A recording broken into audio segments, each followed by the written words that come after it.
সাত শ্রেণীর ব্যক্তিকে তিনি অপছন্দ করেন। কয় শ্রেণীর? আবার বলুন, কয় শ্রেণীর?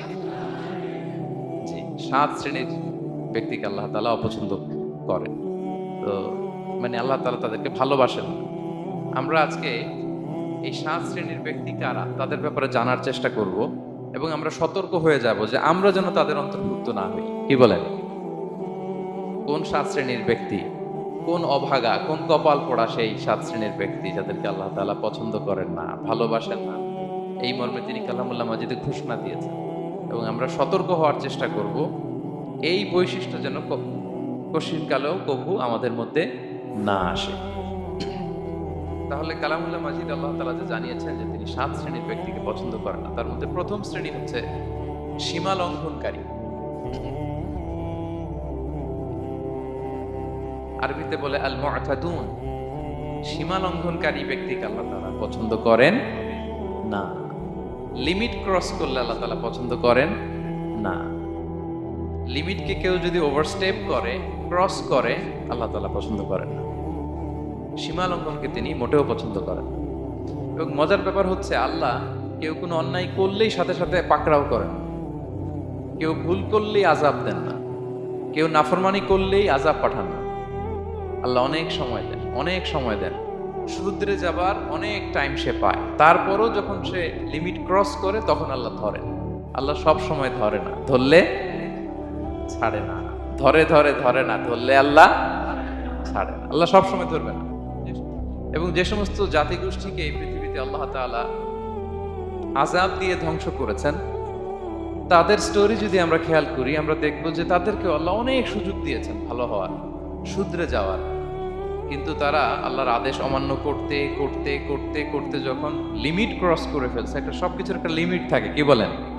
We all should know all limits. আপনাকে জানতে হবে যে আপনি কতটুকু পর্যন্ত করতে পারবেন, কতটুকু আপনার সীমানা। You should know your limit. এই লিমিটটা আপনার জানতে হবে। তারা যখন লিমিট ক্রস করেছে আল্লাহ আযাব দিয়েছে। আপনারা সামুদ জাতির নাম শুনেছেন? তাদের কাছে আল্লাহ তাআলা একজন নবী পাঠিয়েছিলেন, নাম হচ্ছে সালেহ আলাইহিস সালাম। আল্লাহ নবী সালেহ আলাইহিস সালাম, তিনি তাদেরকে দাওয়াত দিলেন যে হে আমার জাতিগোষ্ঠীর লোকেরা, এক আল্লাহর ইবাদত করো। তারা অবাধ্য হলো। তিনি সত্যের পথে আহ্বান করলেন, তারা এই কথা শুনলো না। একটার পর একটা আল্লাহর পায়গাম আসে, তারা অবাধ্য হয়, তারা অবাধ্য হয়, তারা আল্লাহ তাআলার আদেশকে মানে না। সবশেষে সামুদ গোত্র, তারা আবার খুব শক্তিশালী ছিল। তারা পাহাড় কেটে আর্কিটেকচার করে, ডিজাইন করে কিভাবে আবাসন তৈরি করতে হয়, পাহাড়ি এলাকায়, মাউন্টেইন এলাকায় কিভাবে আবাসন তৈরি করতে হয়, এটার ব্যাপারে এক্সপার্ট ছিল। তো তারা সালেহ আলাইহিস সালামকে বলল, সালেহ তুমি পাগল, তুমি জাদুকর, তুমি যে আল্লাহর কথা বলছো আমরা মানবো 1 শর্তে। যদি এই পাহাড়ের ভেতর থেকে 10 মাস গর্ভধারিণী একটা উট যদি বের করে আনতে পারো, এমন একটা শি ক্যামেল উট যদি বের করে আনতে পারো, যেই ওটের পেটের ভেতরে একটা বাচ্চা থাকবে এবং ওটটা পাহাড় থেকে বের হয়েই বাচ্চা ভূমিষ্ঠ করবে, এরপরে ওটের দুধ যেন আমরা খেতে পারি, তুমি যদি এটা দেখাইতে পারো তাইলে বুঝবো তুমি সত্য নবী। দোয়া করলেন, আল্লাহ আমার এই জাতি সামুদ, তারা তো চেয়েছে যে পাথর ভেতর থেকে যদি একটা উট বেরোয়, ওর যদি বাচ্চা দেয় আর দুধ দেয়, তাহলে তারা তোমাকে মেনে নেবে। আল্লাহ তুমি মেহেরবানি করে এই মিরাকেল, এই মুআজিজা তুমি তাদের দেখিয়ে দাও। আল্লাহ তাআলা দোয়া কবুল করলেন। হাজার হাজার মানুষের সামনে চাক্ষুষ দিবালোকের মুহূর্তে পাথর ভেঙে একটা উট বেরিয়ে এলো বিশাল আকৃতির,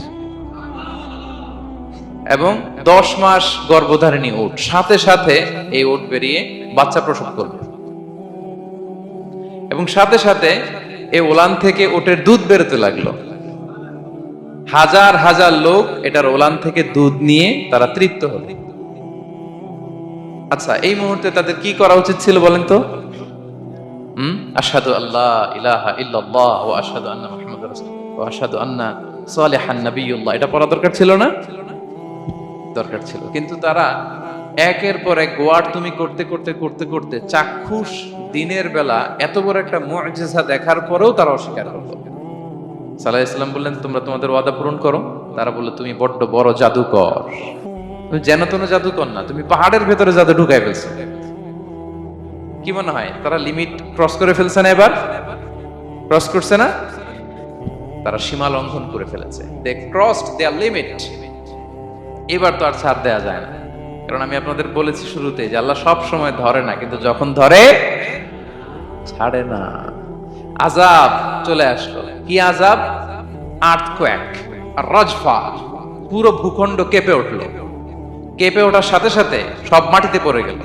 2 নাম্বার আসলো সাউন্ড ওয়েভ, শব্দ নিনাদ, প্রচন্ড শব্দ তরঙ্গ। জিবরাইল আলাইহিস সালাম ওই এলাকার উপরে এসে এমন জোরে এক চিৎকার মারলেন, ওই চিৎকারে সামুদ গোত্রের প্রতিটি লোক কানের পর্দা ফেটে মুহূর্তের মধ্যে লাশ হয়ে জমিনে পড়ে রইল। Because they cross their limit. তারা তাদের লিমিট ক্রস করেছে। আর যারা লিমিট ক্রস করে, যারা সীমা লঙ্ঘন করে, তাদেরকে আল্লাহ তাআলা পছন্দ করেন না। আপনারা লূত আলাইহিস সালামের নাম শুনেছেন? উনি আল্লাহর একজন নবী ছিলেন। ওনাকে আল্লাহ তাআলা জর্ডান, বর্তমানে যে জর্ডান দেশ আছে সেখানে পাঠিয়েছিলেন। একটা কমিউনিটি ছিল সাদুম কমিউনিটি। ওই সাদুম কমিউনিটিতে তিনি এসেছিলেন। তিনিও দাওয়াত দিলেন, ইয়া কওমি ইবুদুল্লাহ মা লাকুম মিন ইলাহিন গায়রু। হে আমার কওমের লোকেরা, আল্লাহর ইবাদত করো, আল্লাহকে মেনে নাও। ওরা অস্বীকৃতি জানালো। সত্যের পথে আহ্বান করলেন, অস্বীকৃতি জানালো। ওরা, ওদের পাশ দিয়ে ক্যারাভেন যেত, কাফেলার লোকেরা ডাকাতি করত। ডাকাতির শাস্তির ব্যাপারে তিনি ভয় দেখালেন। তারা নিবৃত হলো না। এমনকি তারা সমলিঙ্গের প্রতি যৌন আকর্ষণ বোধ করতো। নাউযুবিল্লাহ। হোমোসেক্সুয়ালিটি। এখন একটা গ্রুপ আছে দেখবেন যে রংধনু নিয়ে মিষ্টি মিষ্টি কথা শোনায় বিশ্বব্যাপী। তাদের সাইন হচ্ছে রংধনু, রেইনবো। তারা ছেলেতে ছেলেতে বিয়ে, মেয়েতে মেয়েতে বিয়ে, এটাকে প্রমোট করে। নাউযুবিল্লাহ মিন যালিক। আমাদের এই মুসলিম সমাজে যেন এই আবর্জনা প্রবেশ করতে না পারে, আমাদেরকে সচেতন থাকতে হবে, ঠিক কিনা? এই সাদুম কমিউনিটির একটা বদ অভ্যাস ছিল, তারা ছেলেতে ছেলেতে বিয়ে করত, পুরুষে পুরুষে। আল্লাহ নবী লূত আলাইহিস সালাম তাদেরকে বুঝালেন যে পৃথিবীতে কেউ এই পাপ কাজ করেনি। প্রাণীদের মধ্য থেকেও একটা পুরুষ প্রাণীর প্রতি আকৃষ্ট হয় না। তোমরা আশরাফুল মাখলুকাত হয়ে কিভাবে এই কাজ করো? তোমরা থামো। তিনি নানা ভাবে হৃদয় নিংড়ানো ভাষা দিয়ে দাওয়াত দিলেন, কিন্তু তারা মানল না। তারা এই পাপ কাজ করতেই লাগলো। আল্লাহ তাআলা ফেরেশতা পাঠিয়েছিলেন ওনার কাছে পুরুষের আকৃতিতে। তারা এই আল্লাহর পাঠানো ফেরেশতাদের সাথে এই অপকর্ম করার প্ল্যান করেছিল। তারা মনে করেছিল সাধারণ মানুষ, আসলে এগুলো ছিল কি? আল্লাহর ফেরেশতা। তো আল্লাহর ফেরেশতার সাথে যেহেতু এরকম পাপ কাজের চিন্তা করেছে, তার মানে দে ক্রস দেয়ার লিমিট। কি বলেন? সীমা লঙ্ঘন করে ফেলছে। আযাব, পানিশমেন্ট তাদের জন্য অবধারিত হয়েছে। আল্লাহ তাআলা শাস্তি দিলেন। কি শাস্তি দিলেন? সিম্পল। জিবরাইল আলাইহিস সালাম এসে পুরো শহরটাকে উঠাইয়া উল্টায় ফেলে দিলেন। আল জাযাউ মিন জিনসিল আমাল। যে যেরকম পাপ করে তার শাস্তি এরকম। ওরাও স্বাভাবিক মানুষের যে নেচার, এটার উল্টায় ফেলছে। কি বলেন? পুরুষ আকৃষ্ট হবে, সেক্সুয়াল অ্যাট্রাকশন ফিল করবে নারীর প্রতি, নারী পুরুষের প্রতি। এই যে নেচারকে উল্টাইছে না, আল্লাহকে তোদের শহরটারে উল্টাই দিলাম। জিবরাইল আলাইহিস সালাম এসে পুরো সাদুম শহরটাকে আকাশে উঠিয়ে একটা আছাড় মারলেন, আপসাইড ডাউন। উপরের অংশ চলে গেল নিচে, সব মাটির অতল গহ্বরে। ফাজআলনা আলিয়াহা সাফিলাহা ওয়া আমতারনা আলাইহিম মিন সিজারাতিন মিন সিজিলিম মানদুদ। আল্লাহ বললেন, উপরের অংশ নিচে নিয়ে নিলাম, পুরো শহরটারে উল্টে দিলাম, আর পাথর বৃষ্টি বর্ষণ করলাম, সব শেষ। ওই জায়গাটা আজও আছে। ওইটা জর্ডান এবং ইসরায়েলের সীমান্তে। এটাকে এখন বলে মৃত সাগর, আল বাহরুল মাইয়িত আরবিতে, ইংরেজিতে বলে ডেড সি। কি সি? Dead sea. মৃত সাগর কেন? কারণ ওখানে কোনো প্রাণী জন্মায় না। ওই সাগরে কোনো মাছ নাই, কোনো ব্যাঙ নাই, এমনকি কোনো শ্যাওলাও নাই। গজবের জায়গা। লবণের density at least 10 times more than the natural sea. সাধারণ সাগরের পানিতেই তো কত লবণ, আমরা মুখে নিলে রাখতে পারি এত লবণ। ওইটার চেয়ে কমপক্ষে 10 গুণ বেশি লবণ রাখতো। গজবের জায়গা, আযাবের জায়গা। এবং আযাব কেন এসেছে? They cross their limit. তারা সীমা লঙ্ঘন করেছে। আর ইন্নাল্লাহা লা ইউহিব্বুল মুতাদিন। আল্লাহ তাআলা সীমা লঙ্ঘনকারীকে পছন্দ করেন না। আরেকজন নবীর কথা বলে এই পয়েন্টটা শেষ করি। মুসা আলাইহিস সালাম, ফেরাউনের হেদায়েতের জন্য আল্লাহ তাআলা মুসা আলাইহিস সালামকে পাঠিয়েছিলেন। তিনি নানাভাবে তার ভাইকে নিয়ে দাওয়াত দিতে লাগলেন, কিন্তু ফেরাউন এই কথা মানে না। ফেরাউন বলে, তুমি যে নবী, প্রমাণ কি? মুসা আলাইহিস সালাম বলেন, দেখো এই যে আমার হাতে লাঠি। উনি এমন নবী ছিলেন, উনি লাঠি মাটিতে রেখে দিলে ওটা মুহূর্তে সাপ হয়ে যেত। তো মাটিতে তিনি লাঠি রাখলেন, এটা মুহূর্তে সাপ হয়ে গেল, যে এই যে আমি নবী। মানে না, বললেন আরো কিছু দেখা। তো মুসা আলাইহিস সালাম বগলের এখান থেকে হাত উঁচু করলে নূরের ঝলকানি হাতের মধ্যে দেখা যেত। মানে নূরের ঝলকানি দেখালেন, এরপরও মানে না। এরকম একটার পর একটা আল্লাহ নবী মুসা আলাইহিস সালাম মুআজিজা দেখাতে লাগলেন, কিন্তু ফেরাউন মানে না। শুধু মানে না এতটুকুই না, সবশেষে আল্লাহ নবী মুসা আলাইহিস সালামকে অ্যাসাসিনেশন, হত্যার পরিকল্পনা করলো তারা, যে বনি ইসরাইল, মুসা এবং মুসার অনুসারী যারা আছে দুনিয়া থেকে সরাই দিতে হবে। ধরো মুসারে, ধরো মুসার অনুসারীদেরও ধরো। ধাওয়া পাল্টা ধাওয়া শুরু হলো। আল্লাহ নবী মুসা আলাইহিস সালাম বনি ইসরাইলকে নিয়ে বাঁচার জন্য ছুটলেন। ছুটতে ছুটতে সামনে লোহিত সাগর। দেখেন, একে তো আল্লাহর বিধান মানে নাই, এরপরে একটার পর একটা মুআজিজা আসলো, সেটাও মানে নাই। এখন নবীরে হত্যার জন্য ছুটছে। কি মনে হয়, সীমালঙ্ঘন হয়েছে? একটু হয়েছে না অনেক?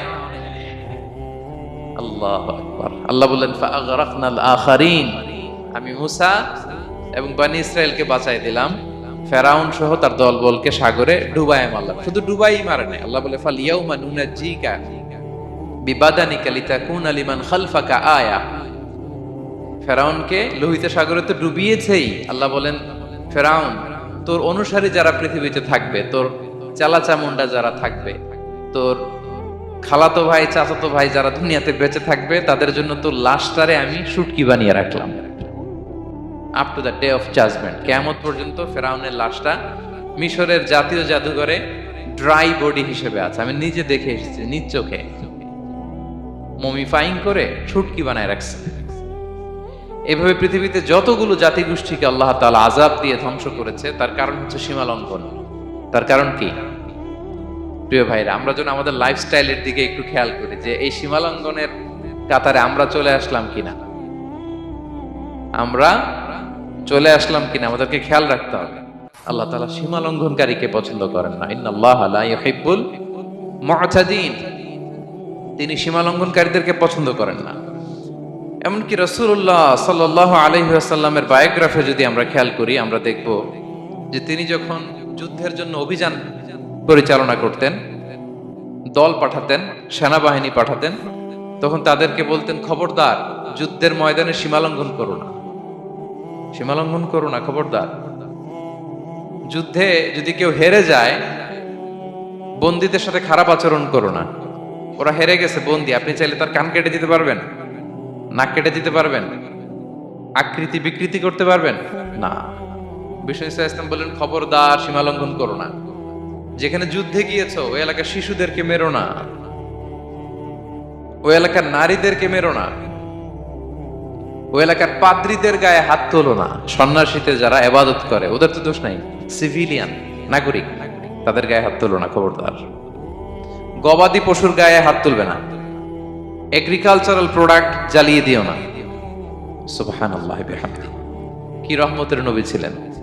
সীমা লঙ্ঘন যেন না করে বিষ্ণু ইসলাম অভিযান প্রেরণের আগে তিনি স্পষ্ট বলে দিতেন, খবরদার কেউ সীমা লঙ্ঘন করবে না।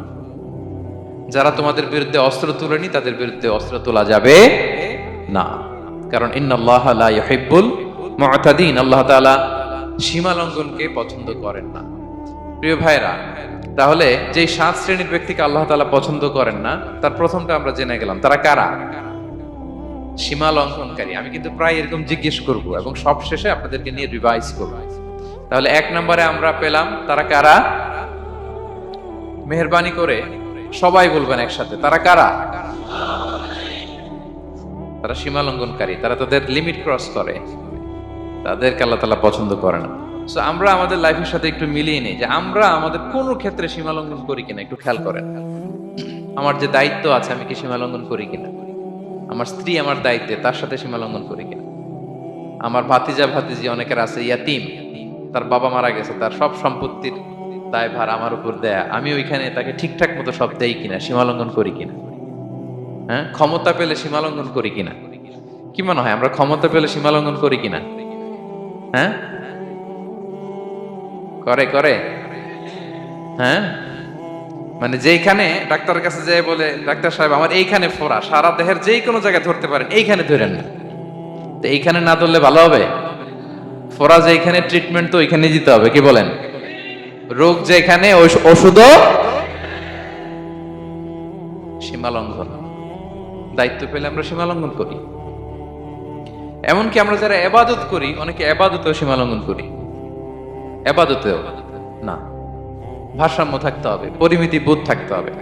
এবং মজার ব্যাপার হচ্ছে আল্লাহ তাআলা দোয়া এবং জিকিরের ক্ষেত্রে এই কথাটা উল্লেখ করেছেন যে তোমরা দোয়া জিকিরের ক্ষেত্রে সীমালঙ্ঘন করো না। আল্লাহ তাআলা বলেন, উদউ রাব্বাকুম তাদাররুআ ওয়া খুফিয়া ইন্নাহু লা ইউহিব্বুল মু'তাদিন। তোমরা আল্লাহকে ডাকো কেমন ভাবে? তাদাররুআ ওয়া খুফিয়া, সবিনয়ে গোপনে। সবিনয়ে ডাকো, চুপিসারে ডাকো, গোপনে গোপনে ডাকো, অল্প আওয়াজে ডাকো। কারণ কি? ইন্নাল্লাহা লা ইউহিব্বুল মু'তাদিন, আল্লাহ সীমালঙ্ঘনকারীদেরকে পছন্দ করেন না। তাহলে আপনি যদি দোয়া করেন আল্লাহর কাছে, যখন জিকির করবেন বিনীতভাবে, চুপিসারে, সবিনয়ে, বিষ্ণু ঈসা ইসলাম যেভাবে শিখিয়েছেন ওইভাবে জিকির করবেন। নাকি জিকির করতে করতে মানুষের কাঁধে উঠবে না? উঠবেন না? ওঠে ওঠে, হ্যাঁ ওঠে। দেখেন আল্লাহ তাআলা যেইখানে 3 ফোঁটা দেয়া দরকার 3 ফোঁটা দেয়, যেখানে 1 ফোঁটা ওইখানে 1 ফোঁটা দেয়। আল্লাহ তাআলা ইন্নাহু লা ইউহিব্বুল মু'তাদিন, আল্লাহ সীমালঙ্ঘনকে পছন্দ করেন না। এই কথাটা ঢুকাইছে কোথায়? দোয়া আর জিকিরের মধ্যে। কারণ আল্লাহ জানে আল্লাহর কিছু বান্দা থাকবে, তারা দোয়া এবং জিকিরের সময় কি করবে? সীমালঙ্ঘন করবে। মাঝে মাঝে কিছু ভিডিও ক্লিপসে দেখা যায় জিকির করতে করতে আরেকজনের কাঁধের উপরে, যিনি জিকির পরিচালনা করতেছে তার মাথার উপরে। এখন আমি ওয়াজ করতেছি, আপনি যদি লাফাইতে লাফাইতে এসে আমার উপরে পড়েন, হ্যাঁ, মাইকের উপরে যদি এসে পড়েন, আমার অবস্থা হবে কি? লাফাতে লাফাতে উপরে উঠে যায়, নিজে ইনজুর্ড হয়, পাশের শ্রোতাকে ইনজুর্ড করে, যিনি আলোচনা পরিচালনা করতেছে তাকে ইনজুর্ড করে। এরকম আছে না নাই? ইন্নাহু লা ইউহিব্বুল মু'তাদিন, আল্লাহ তাআলা সীমা লঙ্ঘনকে পছন্দ করেন না। তাহলে আমাদের প্রত্যেকের উচিত আমাদের লিমিট জানা, আমরা যেন আমাদের কখনো লিমিটকে ক্রস না করি। প্রিয় ভাইরা, এটা প্রতিটি ক্ষেত্রে, ইভেন ইবাদতে আমরা যেন সীমা লঙ্ঘন না করি। এই পয়েন্টটা মনে থাকবে আপনাদের? আচ্ছা, তাহলে 2 নম্বরে আমরা চলে যাই। 2 নম্বরে যে শ্রেণীকে আল্লাহ তাআলা পছন্দ করেন না তারা হচ্ছে জালিম বা অত্যাচারী। জালিম বা অত্যাচারী, যারা জুলুম করে তাদেরকে আল্লাহ তাআলা পছন্দ করেন না। আল্লাহ তাআলা বলছেন, فأما الذين كفروا فأعذبهم عذابا شديدا في الدنيا والآخرة وما لهم من ناصرين। যারা দুনিয়াতে কুফরি করবে কঠিন শাস্তি দুনিয়াতেও আখিরাতেও। وأما الذين آمنوا وعملوا الصالحات فيوفيهم أجورهم, আর যারা ঈমান আনবে সৎকর্ম করবে তাদের প্রতিদান আমি আল্লাহ বুঝিয়ে দেব। ওয়াল্লাহু লা ইউহিব্বুয যালিমিন, তবে জেনে রেখো আল্লাহ তাআলা জালিমিনদেরকে পছন্দ করেন। তাহলে 2 নম্বরে পাওয়া গেল কাদেরকে পছন্দ করে না। আপনি যদি কারো প্রতি জুলুম করেন তাহলে আপনি জালেম, সে হচ্ছে মাজলুম। সে কি? মাজলুম। মজলুম আপনার ক্ষমা না করলে আল্লাহ তাআলা আপনার ক্ষমা করবে না।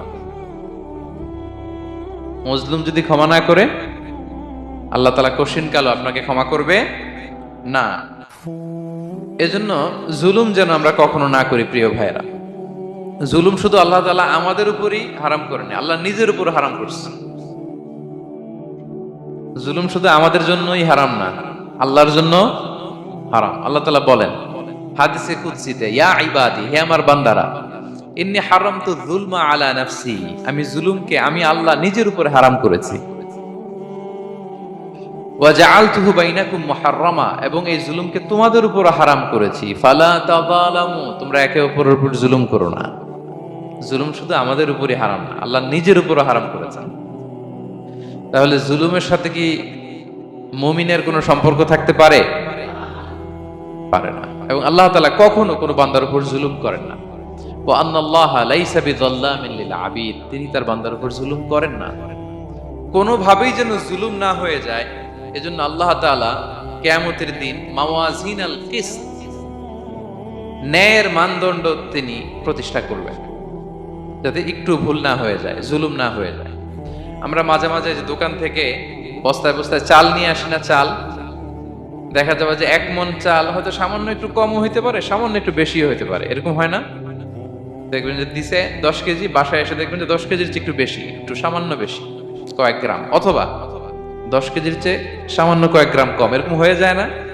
মানুষ তো আমরা, কি বলেন? কিন্তু আল্লাহর নিক্তি পাল্লায়, মিজানের পাল্লায় এরকম হবে নাকি? হবে হবে? আল্লাহ বলে না, মাওয়াজিনাল কিসত, ন্যায়ের মানদণ্ড সেটা। ফামাইয়া আমাল মিসকালা যাররাতিন খাইরান ইয়ারা, যাররা পরিমাণ ভালো করেছো তো সেটাও ওজন দেয়া যায় ওই পাল্লায়। সুবহানাল্লাহ পড়বেন না? ওমাইয়া আমাল মিসকালা যাররাতিন শাররান ইয়ারা, অনুপরিমাণ খারাপ করেছো সেটাও ওজন দেয়া যায়, কারণ ওয়া আন্নাল্লাহা লাইসা বিযাল্লামিন লিল আবিদ, তিনি বান্দার উপর জুলুম করেন না। তিনি এমন পাল্লা দিয়েছে যাতে জুলুম না হয়। আমাদেরটাই ভুল হয়ে যেতে পারে, ওনারটাতে ভুল হলে চলবে না, কেউ জিতে যাবে, ঠকে যাবে, কি বলেন? জাররা কাকে বলে? জাররা, জাররা মানে এত ছোট জিনিস, এত ক্ষুদ্র জিনিস যেটা খালি চোখে দেখা যায় না। বাংলাদেশের উদাহরণ দিলে বুঝতে পারবেন ভালো। বাংলাদেশে শীতের সিজনের কথা মনে আছে আপনাদের? না মালয়েশিয়া এসে সব খায় ফেলাইছেন? হ্যাঁ, মালয়েশিয়া তো সারা বছর গরম, সারা বছর বৃষ্টি, শীত হয় না তো। বাংলাদেশের শীতের সিজনে টিনের ঘর যাদের থাকে, মনে আছে কিনা জানি না আপনাদের, ওই টিনের চালে যদি ছিদ্র থাকে, শীতের দিন টিনের চালে যদি ছিদ্র থাকে, তাহলে মাঝে মাঝে দেখবেন ওই চিকন ছিদ্রটা দিয়ে সূর্যের একটা আলো ঘরের ভিতরে ঢুকে। মনে পড়ে? টিনের চালে ছিদ্র, চিকন এই ছিদ্রটা দিয়ে সূর্যের একটা চিকন রশ্মি নিচে পড়ে। তো ওইটার কাছে গেলে দেখা যায় ওই আলোটার মধ্যে পাতলা কি কি যেন ধুলাবালি উঠতেছে। এটা আবার অন্য জায়গায় দেখা যায়, এমনি দেখা যায় না, কিন্তু ওইটার কাছে গেলে দেখা যায় এই আলোটা যেই বরাবর আসছে, এইখানে কিছু ক্ষুদ্র ছোট ধূলিকণা, ডাস্ট ঘুরে বেড়ায়। আল্লাহ বলে এইটার নাম হচ্ছে যাররা। ফামাইয়া আমাল মিসকালা যাররাতিন খাইরান ইয়ারা, এই ডাস্ট উড়ে বেড়ানো ছোট্ট ধূলিকণা যেটা খালি চোখে দেখা যায় না, এতটুকু ভালো যদি করো সেটাও সেই মিজানের পাল্লায় ওজন দেয়া যায়।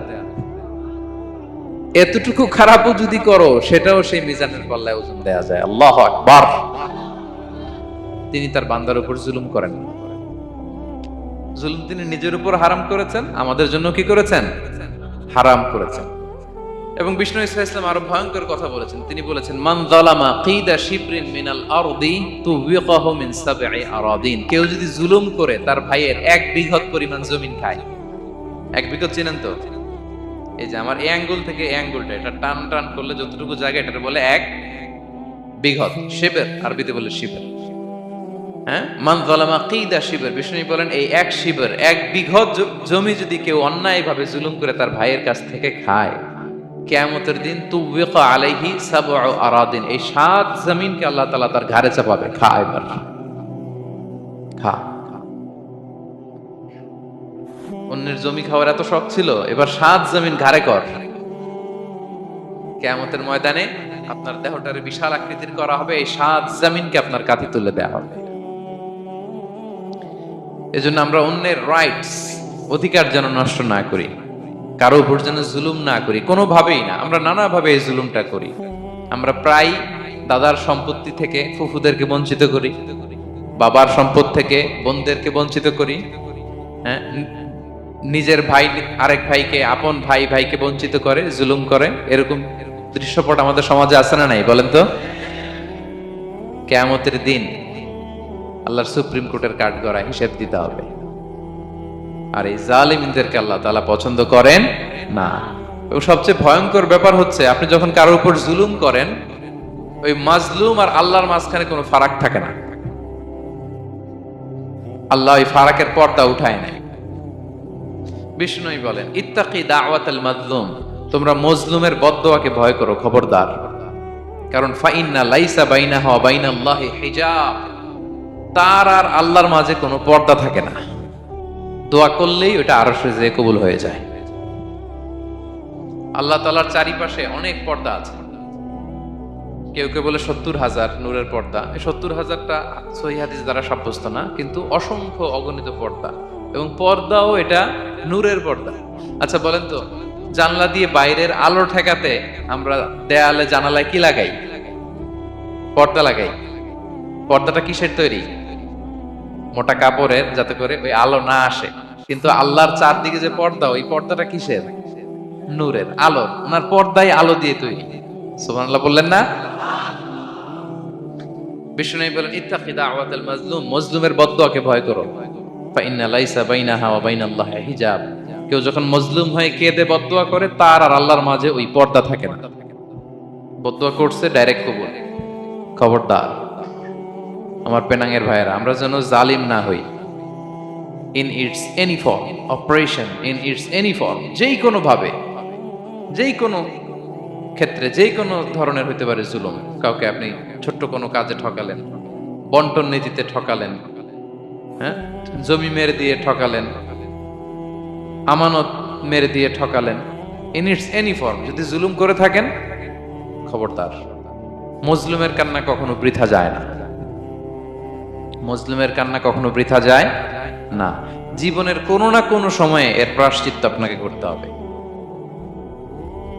জীবনের কোনো না কোনো সময় এর প্রায়শ্চিত্ত করে আপনাকে মরতে হবে।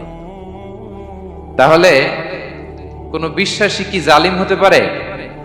কারণ ইন্নাল্লাহ লা ইউহিব্বুল যালিমিন, আল্লাহ তাআলা জালিমদেরকে পছন্দ করেন না। তাহলে জুলুমের সাথে আমাদের কোনো সম্পর্ক আছে?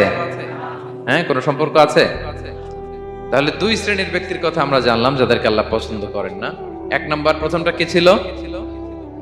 সীমা লঙ্ঘনকারী, লিমিট যে ক্রস করে, ইন্নাল্লাহ লা ইউহিব্বুল মুআতাদিন।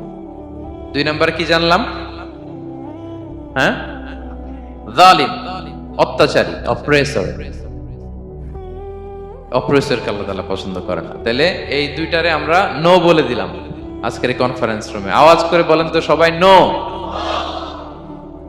এই লিমিট ক্রস আর জুলুম, নো, চলে গেছে, খালাস। এবার তিন নাম্বারে দেখি আল্লাহ কাদেরকে পছন্দ করে। তিন নাম্বারে আল্লাহ তাআলা অহংকারী, দাম্ভিক লোককে পছন্দ করেন না। অহংকারী, আমাদের তো অহংকার টহংকার নাই না? আছে? অহংকার আছে? কিসের অহংকার বলেন? টাকার, আর ক্ষমতার, আর সৌন্দর্যের, আর হ্যাঁ পাওয়ার, সোশ্যাল পাওয়ার। এই যে অহংকার, অহংকারের খাঁচা থেকে মুক্ত রাখো আমাদেরকে তুমি প্রভু হয়ে, পড়েন আমিন। একটা ভয়ঙ্কর খাঁচা। আচ্ছা, অহংকার করার আমাদের আছে কি বলেন তো? কিছুই নেই। আল্লাহ বলে, ওয়া খুলিকাল ইনসানু দাঈফা, তোমাদেরকে আমি দুর্বল করে তৈরি করছি। আমরা দুর্বল, শুধু দুর্বল না, দুর্বলের ঘরের দুর্বল। আমার বাপ ছিল দুর্বল, আমার দাদা ছিল দুর্বল, আমরা 14 গোষ্ঠী কি? হাল আতা আলাল ইনসানি হিনুম মিনাদ দাহরি লাম ইয়াকুন শাইআম মাযকুরা।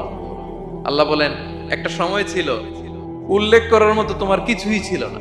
আজকে তো এত লম্বা চড়া মানুষ, আমরা কিছুই ছিলাম না। আমার বর্তমানে বয়স চলে 36, 37। আজ থেকে 37 বছর আগে আমি কি ছিলাম? আমার অস্তিত্বই ছিল না। আমার কোনো নাম ছিল না, আমার কোনো গ্রাম ছিল না, আমার কোনো অ্যাড্রেস ছিল না, আমার কোনো পরিচিতি ছিল না। আজ থেকে আরো 37 বছর পরে একটু খেয়াল করেন তো, এখন তো 37, আরো 37 ধরেন বাঁচলাম।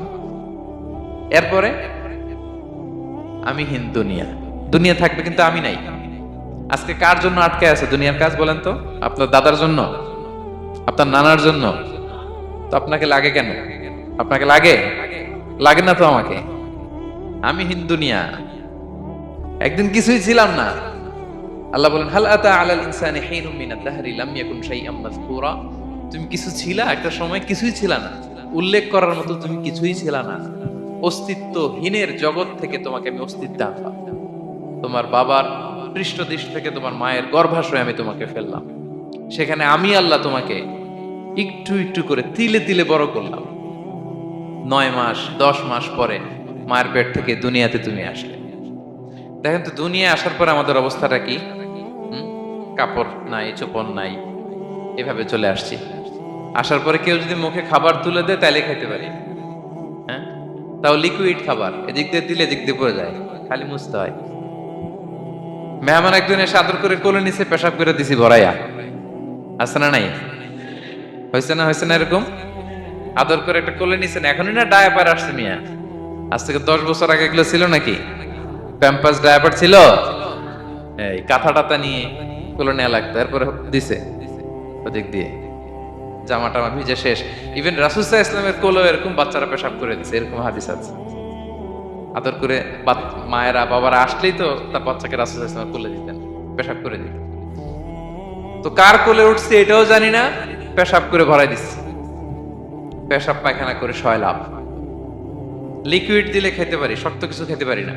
এই তো আমি, এই তো আমার ক্ষমতা। যে একজন যে বললেন ক্ষমতার অহংকার, এই তো ক্ষমতাটা তো এতটুকু। এরপরে যখন জোয়ান হয়েছে, এখন তো জোয়ান, এখানে একটা ভূমিকম্প হইলে কি অবস্থা হবে বলেন তো জোয়ানদের?